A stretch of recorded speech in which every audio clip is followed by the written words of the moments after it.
భార్య స్నేహితురాలుగా చలామణి అవ్వగలదమ్మా కానీ రీప్లేస్ అవ్వాల. అవ్వలేదండి. కొన్ని అన్నీ చెప్పలేమండి. మీరు చేయలేరు భార్యకి మభ్యపెట్టి? చెప్పండి నవ్వుతారే? అది. మీరు చెప్పాలి గురుగారు సీనియర్. అందుకని ఏంటంటే చెప్పుకోలేని ఉంటాయండి. భార్యకు కూడా చెప్పుకోలేని బాధలు ఉంటాయండి, వ్యధలు ఉంటాయండి, చెరలు ఉంటాయండి, కష్టాలు ఉంటాయి, ఇక్కట్లు ఉంటాయి. భార్య తిడితే పడతామని చెప్పండి? నన్ను అంటావా నువ్వు అంటాం. స్నేహితుడు తిట్టినా కొట్టినా పడతామండి.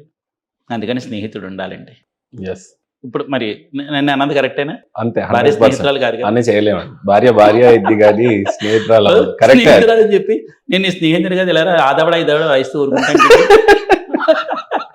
స్నేహితుడు దెబ్బ కొట్టినా ఏమిట్రా అలా కొట్టామని మొక్కసేపు పలికినా సర్లే వెధమోహిస్తుందా అంటాం.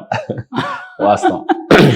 అది గురుగారు ఛానల్ స్టార్ట్ చేసినప్పుడు ముందు కానీ తర్వాత కానీ ఎప్పుడైనా కానీ పరమ దరిద్రంగా చేసిన వంట కానీ చాలా బాగా చేసిన వంట ఏదన్నా బాగా గుర్తుండిపోయిందంటే ఏం చెప్తారు చెప్పండి? దరిద్రంగా ఏమంటా చేయలేదు. నేను చేసేది గురుగారు అందుకని చెప్తున్నా. మీరు చేశారా? పర్వాలేదండి.